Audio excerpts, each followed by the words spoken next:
And we're live. Hey, folks, this is the 53rd episode of the Real Estate Brothers. Yay! In Hawaii, there's so much to do. There's hula, there's surfing, and real estate too. We just two local guys with so much to say. So listen to the Real Estate Brothers today.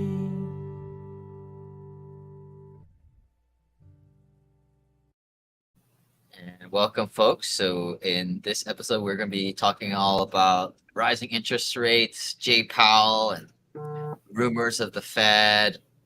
And Dean's going to start us off with some June statistics. But before we do that, why don't you guys take some time and take some questions and comments, and I'll try and formulate it in our head. We'll try to incorporate it into this month's episode.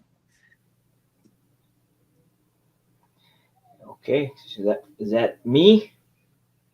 That's you. Okay, welcome everybody. Thank you for tuning in as always. What is this number 53 episode number? That's pretty cool. I think shows our dedication to our craft, Helene. Or so we're not doing anything else other than doing this freaking thing every month, right? Maybe we should. to be in person soon, right? Yeah, yeah. So as you guys know, I'm Dean Ueda. I'm a real estate investor and realtor in Hawaii. You can catch me on probably the best way is on my YouTube website, Real Estate of Hawaii, or my website, realestateofhawaii.com. But yeah, before we jumped into the statistics, I wanted to share a couple of things, summer activities here in Hawaii. So one event that I tried or a venue was the Beyond Monet that's over in the convention center. Um, the reason why I wanted to talk about this one is that I wasn't very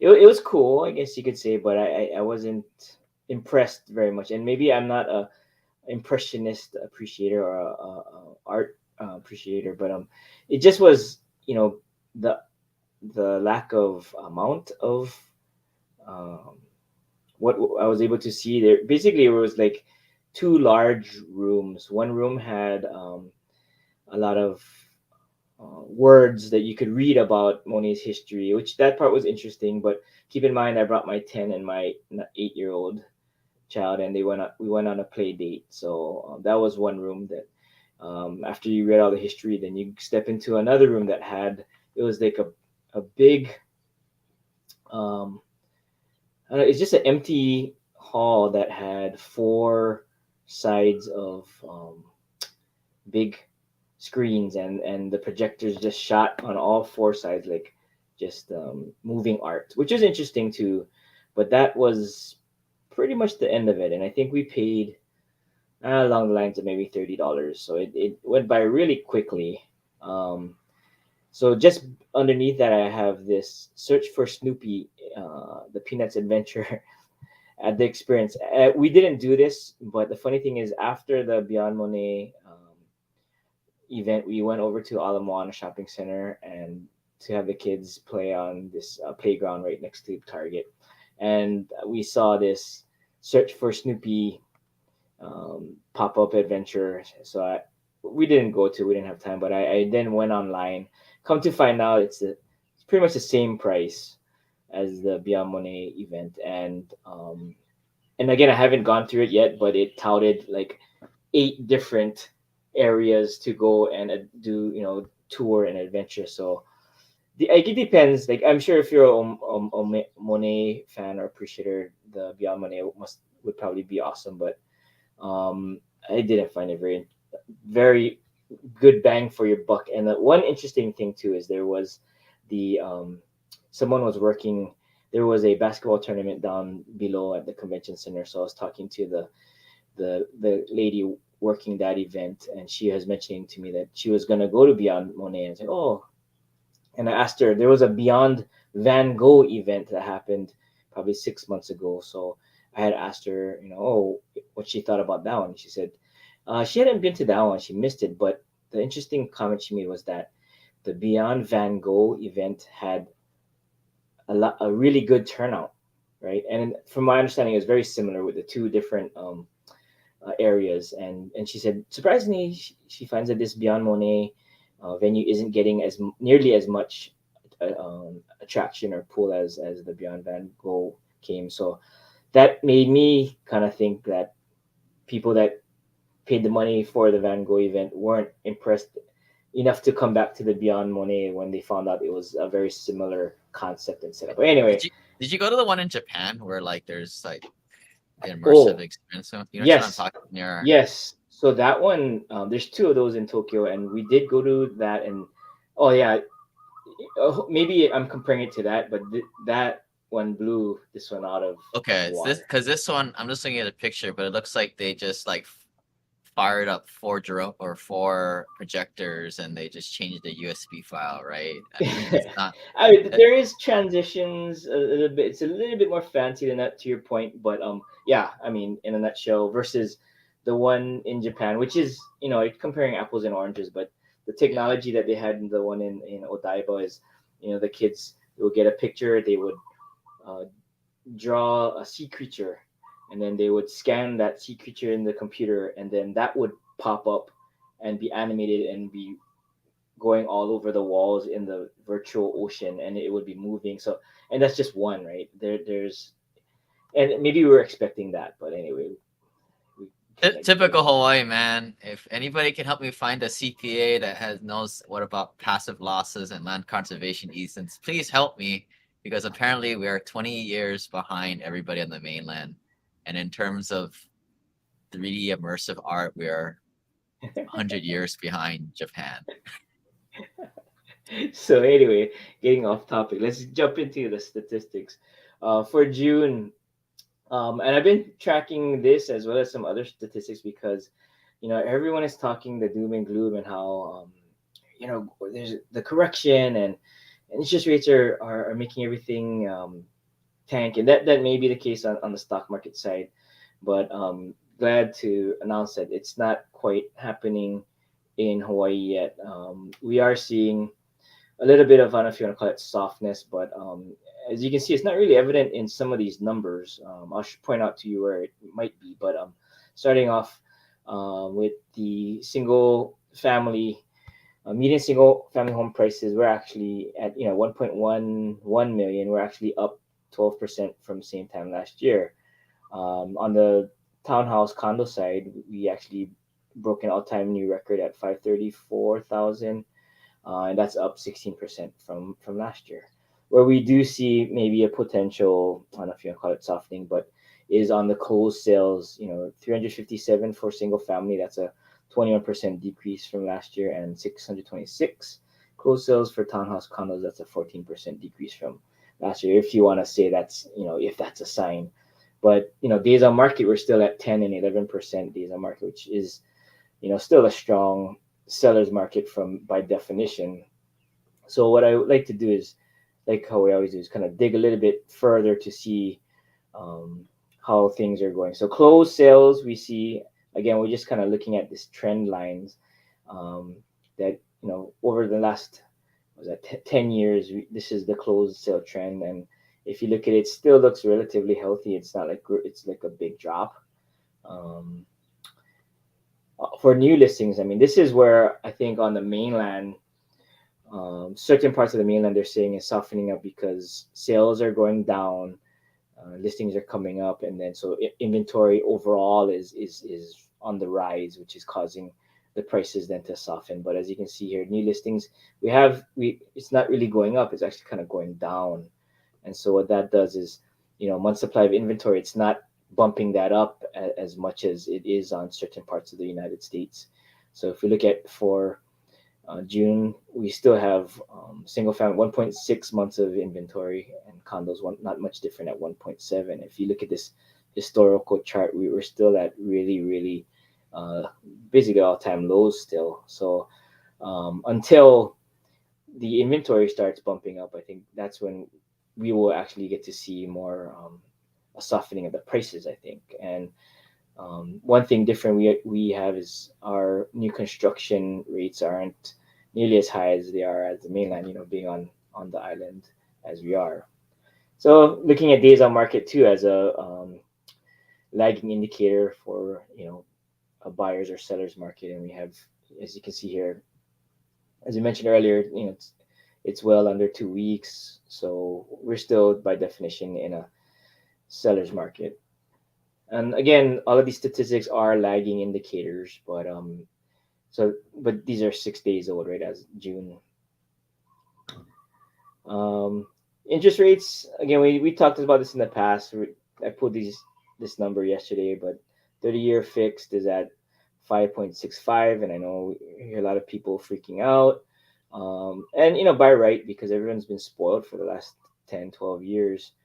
And what it does is, yeah, when everyone was used to that 3% interest rate, it's going up almost double, and now your buying power goes down. So everyone has to adjust to that. Yeah. Okay. So now going on to some interesting news on the west side of Oahu. This is regarding the Makaha Valley area. So once in a while, I get these calls for a lot of people like new construction, and they're looking, where's new construction popping up. We always talk about Kakaako, we talk about Core Ridge, Eva, Ho'opili, but there's one small subdivision out in Makaha Valley by Stanford Carsod, cottages at Mauna Olu. It's a gated community. The single family homes up to about 1.2 million, and it kind of just out there in the middle of that valley and just kind of stands out compared to everything else. And part of the reason why is because of we had this a Canadian company that had bought the land in Makaha Valley many years ago, and they were supposed to develop with residential, you know, um, vacation homes, vacation rentals, and golf courses. So a few I think two golf courses popped up over there. Only one has survived, but besides that, there's not much out there. In fact, one of the golf courses was supposed to be a Tiger Woods golf course, and so without that development coming through fruition, that cottages of Mauna Ulu just kind of stood out there, um, kind of oddly placed. But that developer actually went bankrupt in 2021, the one in Canada, and so the bankruptcy courts have sold the property to KH Group, which is a Korean company, and hopefully they're gonna start development in terms of getting that Makaha Valley developed and having some neighbors and something to match the development of the cottages at Mauna Olu. So that's depends how you look at. So, some people think that's great news. Other people are like, you know, keep keep Hawaii Hawaii. But Is that a safe place out there? Is it? so um, I'm just as a asking the realtor, question everybody's thinking. yeah, no, and that's a great question. And as a realtor, by definition, that we have to watch out what we say, because of fair housing laws. So when selling Oh, okay. properties, Okay. that kind of thing. But no, to your point, you go down the street and you head towards the ocean, and there's a homeless camp off to the right on the beach. So that's kind of not looking too good. And overall, you think of the once you get out of Makaha Valley, you look at the condition in the neighborhood. The houses are really old, and so yeah, So I heard you there is say something to say. it was gated, right? This thing. The cottage at Mauna Ulu is gated. Yeah, yeah, yeah, yeah. So and there's a guard. So I mean, like I said, it is unique in terms of um, I guess once you get out of the valley, how the rest of the inventory in those neighborhoods look. I mean, So this is good for like the mainland guys who don't know anything about the island, and then they don't care being on the west side or east funny that you side. bring that up because that's who's the ones that are spotting this one and asking me about it. So Yeah. yeah, that's exactly the ones. And then then there's a little bit of education too, right? I'm saying, okay, well, come down and let's go drive through the neighborhoods. Let's take a drive out there, and let me know what you think. And so it is, to your point. I am getting those inquiries about cottages. That's why when I see these articles, I'm like, oh, good to talk about, because um, it's all a part of educating our friends, our clients about our Yeah. the What neighborhoods. what where are the gated communities? You get this one. There's There's actually if you can see this picture out Hawaii Lower top here. Ridge. Oh, just in general. Yeah. I mean, There's yeah, not they're that not. many gated communities. Yeah, I mean, oh, there's a townhouse in Milanimaka, the Havens E Vista. I mean, there's condo complexes that are those are easier to Yeah. gate, right? But no Um, houses. Yeah. You know what I mean? yeah. Yeah. Oh, there are ones. I think. Shoot, I think in Windward side there are two, and in the Kahala side there are a few. I think they're kind of small though. Yeah. Yeah. Yeah. So, but yeah, that's why I like to talk about these kind of articles too. Yeah.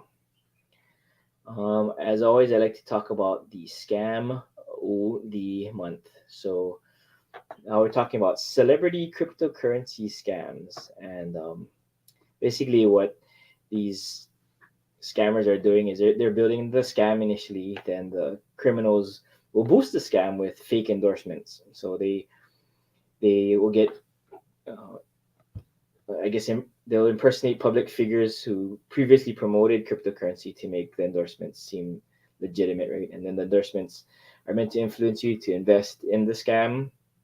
And if you fall for it, you'll not see any return on your investment, obviously. So be aware of those. Always to never trust a get rich quick scheme. If it sounds too good to be true, it probably is. They're the cryptocurrency scams are usually caught and shut down kind of quickly, but you never know. And remember that celebrities do get paid to endorse the um, cryptocurrencies. So um, you do your research and your due Yeah. diligence, and might be Although we mindful. are social creatures and we just follow like lemmings, one person that's popular, right? Happened since high Yeah, school. So that's basically what this is. yeah. So in this scenario, the that celebrity isn't truly promoting the scam. It's they just try to mimic that Yeah. endorsement. So the way this works is there's like these Discord channels, and then they're usually put on by some kind of influencer, like a YouTuber or somebody like a podcaster that doesn't know what they're talking about. Uh, but sometimes the influencer is like some actual tech founder that actually went full cycle with a company. That's where you got to do your due diligence. But most times it's like what's that Jake Paul dude, or I don't know who these Is guys that are. the one? The brothers, the boxer, the pro I boxer. I don't know. I don't know. He's got like bleached hair or something like that. But there's a Yeah, lot of these like influencers, right? And so they get paid. Not they're kind of dumb. I would if I was the influencer, I'd want equity, but they just get paid like a quick sum of cash to shout out. I mean, just like all the Instagram influencers out there. There's like if you guys go to like socialblade.com, you can find all the local influencers and just pay people in certain categories where you want. I mean, it's all pay for hire. It's kind of it's just a sham these days. Like social media, it's a waste of time. I don't know. I've been grumpy today. cool, cool. No, that's a very good point in terms of you better do your research, because there's so many ways to channel people and make you think that it's legit. They try to legitimize things, right? So anyway, moving on. So I have a client who is this has happened a few times actually. Where but right now I have a client who's planning to sell their property. They live 3,000 miles away. They haven't seen their property for quite a few quite a few years now. It was tenanted, and again, so yeah, they're in the mainland. And one thing, and sorry, they want me to sell their property. So one thing I asked them to consider, you don't need to, is to get what's called a pre-marketing home inspection. So typically in the buying process, the buyer is recommended on their own dollar to get a home inspection, and they use that to as leverage possibly to negotiate repairs and or credits. So in the scenario that we're in this for my clients, I had um, given them the option to get a pre-marketing home inspection. And so one reason why this might be something for sellers to consider is it minimizes prices for the buyers as well as for the sellers for that matter, because they haven't set it for that property for so many years. They don't know what's going on. A lot of times the property manager doesn't let them know what happened. The the best thing they can do is go back to the accounting and see, oh, they got billed for this. Okay, so okay, the toilet was repaired because or replaced because we see that in the bill.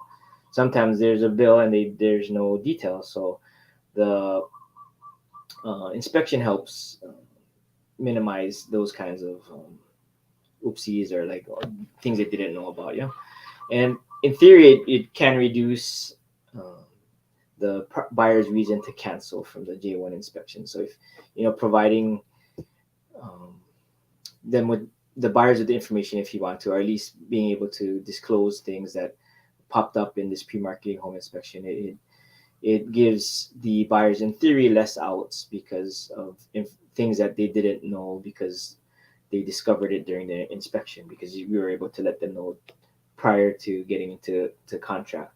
Um, by right, I mean the buyer can opt out of the contract based on for no reason for that matter in terms of if they're still within that inspection period. But this just in theory mitigates the risk of them canceling on a for a legitimate reason. Um, it's also pre-marketing home inspection is also a great marketing tool from the standpoint of um, being able to say to the buyers and the buyer's agent in good conscience that the seller is being upfront, honest, and operating good faith without anything to hide. And it totally depends on the sellers because the sellers could take it two ways. They could go on the one side of the spectrum and be fully transparent to the point. Oh, here's the pre-marketing home inspection report in full. Take a look at it and you can see. Or you could be on the opposite side of that spectrum and say, you know what, I haven't set foot on this property. I'm gonna sell it as is, no credits, repairs, anything. So buyers, now that you know that, you build in that to your taking that into consideration in your offer, right? So that's theoretically you could be leaving meat on the bone though. So that's why when you have that two ends of the spectrum, um, in theory, when you're being more upfront and open, you can hopefully get more for your property and pocket more. So depends how you look at it. Again, sometimes I have clients who are like, no, just as is, take it. I don't want to know anything. Just let them know I don't know anything, and that's fine also, right? Um, and again, situations where the owners haven't seen their property in a long time is often when I throw that as a consideration for my sellers. So something for sellers to think about. Yeah. So lastly, I wanted to end with update on the Kakaako neighborhood. So I went by today actually to take some clients over to the Ward Village area in the IBM building, and so heard a few presentations. So a quick update: the Ali condominium that's been completed already, but they still have some available studios that they start at 660,000. And there's actually resale condos for Ali because it's been done. I think some people are turning around and trying to sell them. Of course, those are probably more units that are they were picked already, so the ones that are still sitting are not going to be as in good, I guess, part of the building. Also, Koula is another complex, similar to Ali, a little bit closer to the ocean, and those studios start at 730. They also have one bedrooms at in the 900s, and the two bedrooms at 1.2. So this one's not going to be actually done till I think the the fall quarter Q3 of this year. So those are for sale. A few units left. If you want to know anything, then ping me. I have the pricing and the available units. But maybe for next month, I'm gonna talk about the next building that Ward Villages or Howard Hughes is putting up, and that complex is called Kalai. And I'll report next month. But Lane, we talked about Nauru being on the ocean and having no views. So Kalai is one of those buildings that's going to be built right across from Ala Moana Boulevard, and it's going to have a view of the ocean. In theory, they're not building them similar to Nauru, where everyone has a ocean view. They're doing it a little bit differently. Where I believe it's you're either looking Eva or Diamond Head, and then you have like not a peekaboo view, but you don't get a straight shot view of the ocean, so that everyone has some kind of view, but not the most gorgeous view, I guess. So, more information on Kalai coming soon. Those one bedrooms start at 1.2 also. Just to let you folks know, that one's not gonna be for a while, but I'll probably have a better, more comprehensive report with pictures and pricings for next month. What's this 3 bedroom, 3 bath cost? Because like a lot of these other ones are under like 1,200 square feet. Yeah. Yeah, so I think there's gonna be like I think that the highest would be like 5.3, in the 5 million. Oh, that's probably this one. This three. It's at the corner unit, 3 bedroom, 3 bath, 1,457 square feet. So yeah, so Kalai is gonna be 330 units. 165 of those units are gonna be unrestricted, meaning you can be an investor. You don't have to be living here. The remainder you have to be it has to be owner occupied. So What's that's Oh, okay. So this Ali'i is not as good as Kolua then.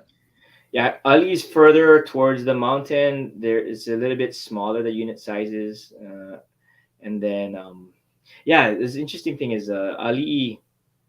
I've heard from a few buyers who stepped into their unit after because you're buying off of blueprints back then, right? And they're like, "Oh my gosh, like this is so small. I can't even, Yeah. believe how did the engineers even or the architectures they should be fired for coming." And like, man, you should have known it's gonna be tiny. And but the thing is, there weren't any models to look at, yeah. And I did see one of the Ali studios, and it wasn't that. It seemed actually really big because of the way they made everything efficient, and it had a Murphy bed, but it reminded me of like, Murphy you ever, bed? yeah, Oh you my got to in goodness. the studios, yeah. Jeez. So I mean, it reminded me of some of the Airbnbs I stayed in Tokyo.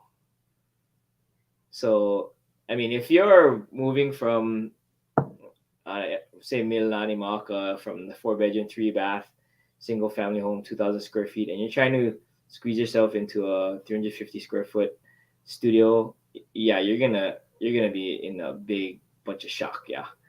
That's a Um, downgrade living with mom and dad. You get your living room and all the common area between the laundry room, that you get smaller quarters.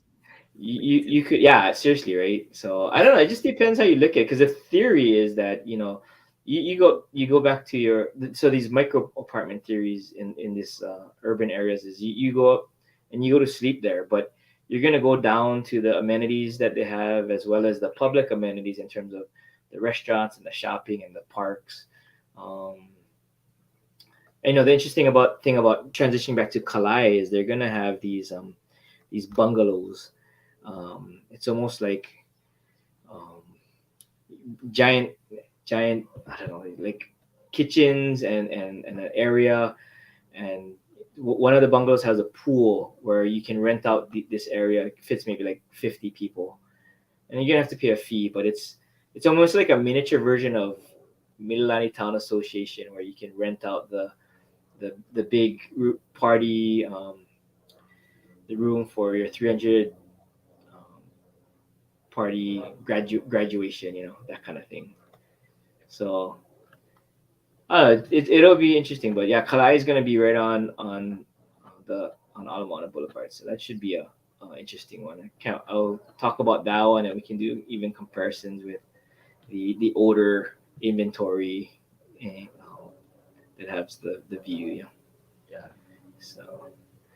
So that's all I have for my section. Cool stuff. Well, if you guys want to learn more about investing on the mainland, you guys can check out my podcast, Simple Passive Cash Flow, and the website simplepassivecashflow.com. But let's get to it here. As this is a little chart that I put together where everybody's complaining about the interest rates going up, but hey, the interest rates go up to cool off inflation, and that's just what the Fed does, and it's kind of like your parents who told you couldn't do something you wanted to do, you know. That's what the Fed is doing to making sure that we don't go to hyperinflation. And some historical context of how long these times of cranking rates up. You know, what did it go up? 70 basis points last time. It'll probably go up 0.5%, 0.75% again this next time. But you're the last times it's gone up 1.4 years, 1.5 years, 2.2 years from 2005 to 2008. The most recent one, 2017 to 2020, just before the pandemic, was 2.6 years. So I would say, people say like, the interest rates are going to go back down. I don't think so, man. I think we're looking at least another year of interest rates cranking up. Best and worst places to raise a family. People like these for some strange reason, but Honolulu and Pearl City were like number one on there. Oh, wow. Yeah. Sam Zell is kind of like a real estate guru, staying away from Bitcoin. And if you guys are interested in, I did a video called Crypto Winter, which is upon us. I think it goes live like tomorrow on my YouTube channel. You guys can just Google it. Rich Uncle is the YouTube channel. We try and keep things fun and light up there. But I'm not a huge fan of investing, for sustainable returns, that type of stuff. I do think it's long term, so don't get me wrong, but like, I just don't. I took all my money, all that BlockFi and all that type of stuff, because there's all this, all the brokerage. I don't know if that's the right word to use, but all the people, the exchanges are kind of, there's some turmoil happening on the staking side. Yeah. But John Burns, real estate consulting, reports that demand shifting from owning to renting, with prices still pretty high. There's a bit of a home appreciation nationwide hit 20% in March of 2022, making the largest jump in 3 decades. Mortgage payments went up about $600 with the latest increase in rents. If you live in Hawaii, that's probably 4 times that, probably like $2,000 mortgage payment, right? Like most people used to pay like $3,000, now it's 5 Gs, right? Every month. Yep. In terms of the comparable new loan, right? At the new right, rates. Yeah, right. Exactly. Should have done it yesterday, as we all say. But I saw a picture the other day of like some guy signing a new loan, and I was like, really? Now's the time to do it? But I guess the rates are gonna go up more than likely in the next year, right? So I guess better now than later, but it's kind of like a little too late to the party. No way. Oh, I can tell you too, and that other slide that I showed. I mean, at 5-6%, we're still relatively low in the grand scheme of historical interest rates.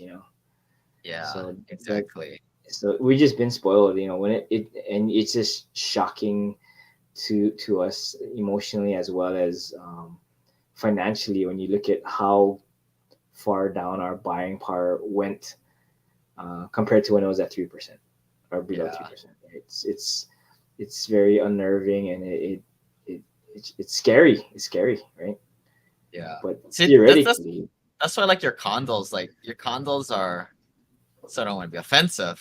Again, I always get that disclaimer, but like 1/2 or $600,000 to $1.5 million. That's all kind of semi-middle class household houses. Like, to me, the people coming from the mainland are not middle class. They're all buying like much larger, or they can afford much harder, larger houses, or more expensive houses. That's 600 square feet here in Hawaii, apparently. But yeah, like it's binary. I think it's like the low end folks, which is most people in Hawaii, are struggling, and it's the high end that can afford it, and they are doing pretty well. All things, pretty It's the much. elimination of the middle class, right? The Yeah, bifurcation of the haves and the have-nots. yeah. What do you want to be, Dean? Do you want to be? You can't be middle class. You can't stay in the middle. You have to go to one You know what I side. want to You be. can't. Come on. I want to be happy, and I want my kids to be happy. Yeah, yeah. They're not Whatever gonna be that means. happy unless you pay $30 to see Snoopy and Monet. And You not know, even bat an eye on it, right? So yeah, yeah. to your point. Mm-hmm. U.S. apartment market, no sign of slowing down rents and growth. Here are some apartment markets that are doing pretty strong: Miami, New York, Fort Lauderdale, Florida, Tempe, Orlando, San Diego, West Palm, Nashville, Seattle, New York. Um, top smallest increases generally came in the Midwest and Northeast. All the growth is kind of that Sun Belt we keep talking about again and again and again, and multi-housing news echoes that. The Rust Belt and the Northeast, more people were leaving California, the Rust Belt, and the Northeast, heading to the Sun Belt and the Rocky Mountain regions. This article, they're talking about out of state rental applications. So people are moving out of their state. So I know people are always moving out of Hawaii, and the more affluent people are always moving back in. Where are people relocating? Where are the magnets? Well, Texas, Florida, Arizona, Georgia, and Tennessee. And this is kind of what we're talking about. The nation's best renters retention rates for conventional apartments are occurring in the Class B and the C units, because the Class B and C folks, lower middle class, are not economically mobile, and they cannot afford to buy houses, especially today. And this trend will probably continue on.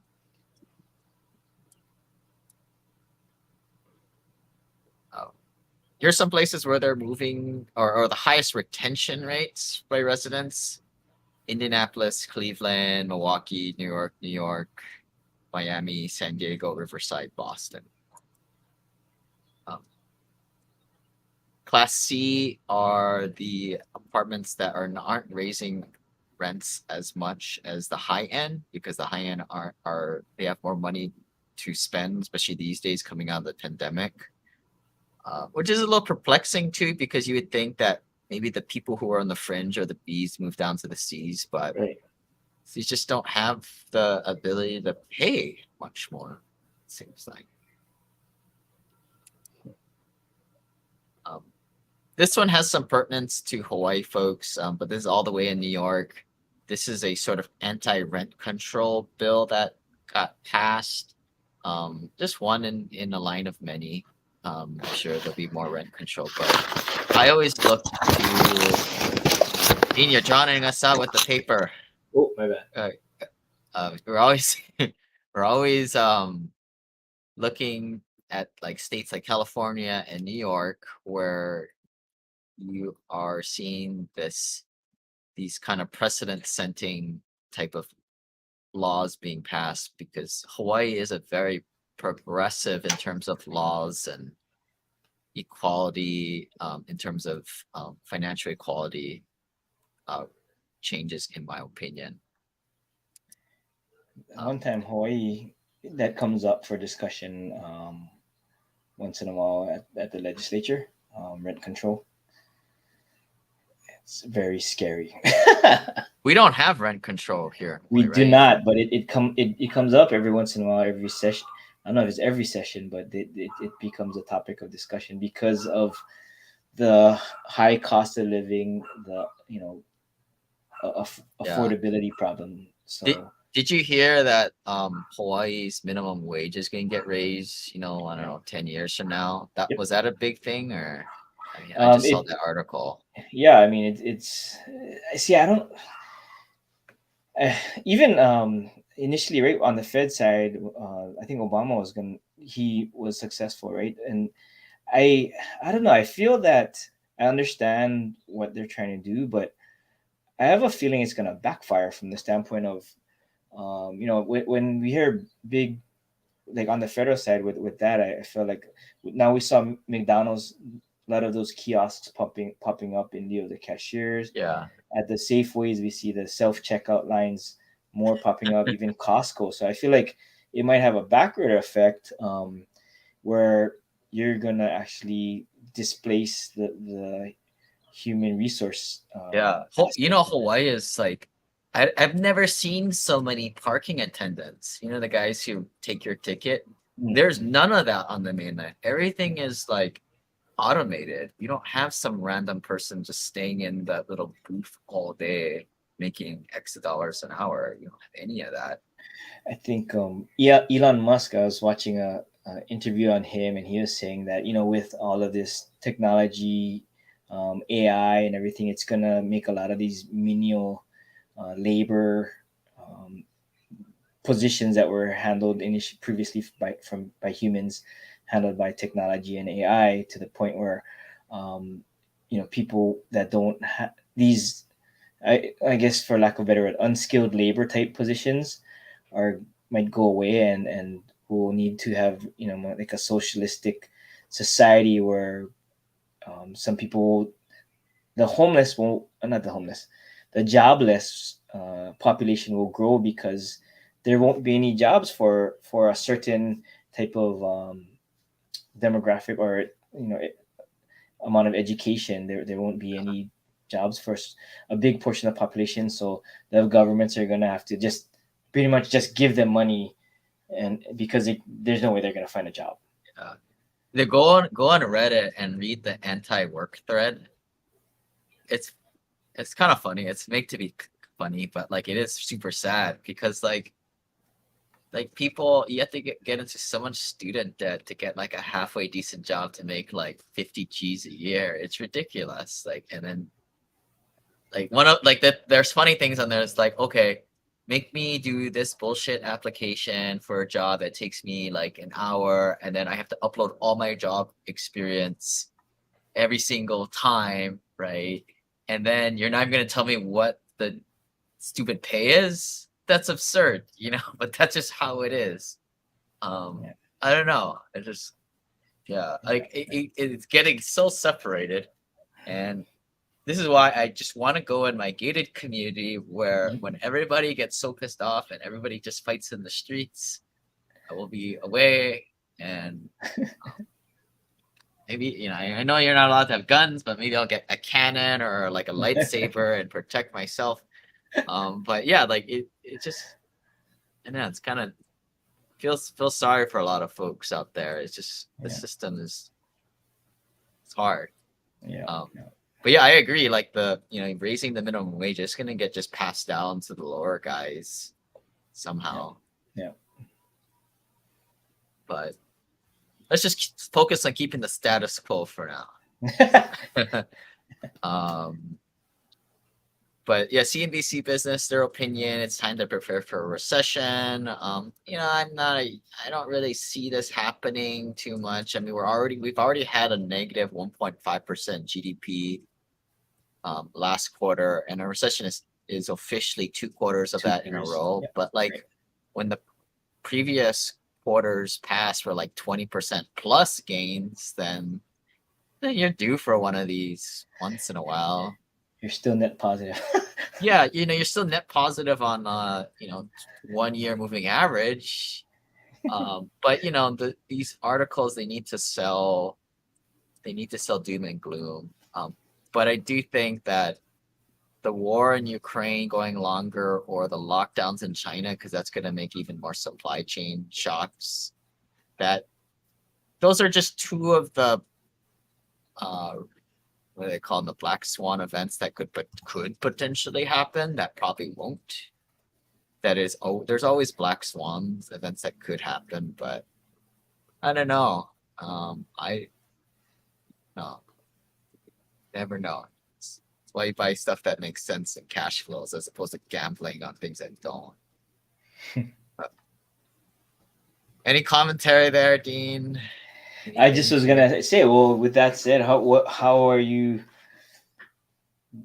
getting ready for this, or how are you? I think in a discussion I had with you folks in a different setting, it was like part of me, is getting caught up with all of these doom and gloom stories, and taking my foot off of the gas in terms of my investing, because I'm at where I'm at now, I'm still in an acquisition phase. So in theory, all things being the same, I should be pedal to the metal and buying cash flowing properties. But seeing this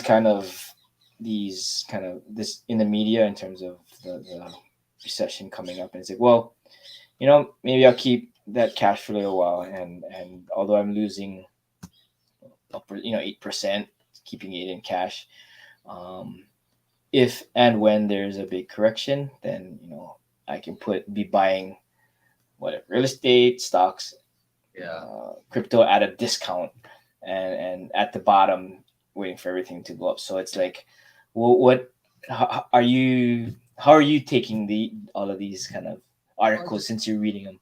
Just buy stuff that cash flows now.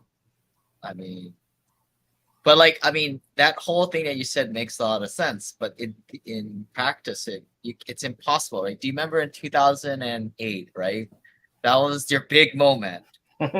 Could you have picked the bottom and picked the right point? No, you're probably you couldn't even do it in 2011, 12, 13, 14, 15, like you're not able to pick the bottom. Just like, again, 2020, the bottom fell out, but did you have the cojones to like go back in summer of 2020 or 2021? No, like it's impossible to go in, which is part of like the practicality of that type of strategy. And I don't claim that I'm that smart or have the cojones to do it either when it drops. So I'm just going to dollar cost average and just. I was about to say the exact same term. So look what happened in 2020. Like the bottom, things kind of dropped, right? I mean, I don't have any of that type of stuff. That's why I do real estate. But like, if you're already in, and you held on to real estate, you got that tremendous climb up. There was no way you could have jumped into that, hit that wave if you're sitting on the sidelines or on shore. You had to be in the water, in there, holding on to the asset. Yeah, and by the time it's all happening, you're like, oh no. Yeah, I mean, if you have enough, man, like by all power to you, you can do what you want, right? But most of the people saying this doom and gloom and they're gonna hold on to cash are like guys who are under $500,000 $1 million net worth. And to me, you can't sit there with that. Like that's just not enough in my own, for me. Yeah. But if you want to do something, I mean, that's what the cash value life insurance is. It's a way of punting. If that's a really conservative way you want to play it. Right. That's a good point too, in terms of getting like you're not gonna kill it with the returns, but you'll have something better than sitting in cash in the bank, and then you have so many options in terms of accessing the cash for what investments and multiplying that. Yeah. I mean, I'll say on a recorded line, I will guarantee that people cannot time the bottom. It's like I get the chopstick like wrapper and I put it in front of my daughter, and like trying to test her like reflexes just to troll her. She cannot catch that thing. Just like how people they cannot like whenever this bottom comes in, you cannot catch it. It's just not. You scared me when you said that. I'll say this on record. I was like, oh, what? Oh, should I have to press the pause or what? Okay. My second. Okay, so why I'm saying outlandish things. My second thing that I will bet on is I don't think rents ever go down for longer than 1 to 3 years. I'm willing to take that bet. Why? I mean, with Because- that said, too, you're just like saying the stock market in the long run always goes up. Real estate Oh, prices I don't know. I always don't go up. know. In Japan, that's not the Oh, case, right? And that's some true. people say we could be like that, but rents never go down. Yeah. But I don't know. And gravity works. But anyway, we had some of these other things. We kind of hit our time limit here. And we are looking to kind of change the show and what do you guys want to talk about? So if you guys have any feedback, please reach out to myself or Dean, and we'll see you guys next time. See ya.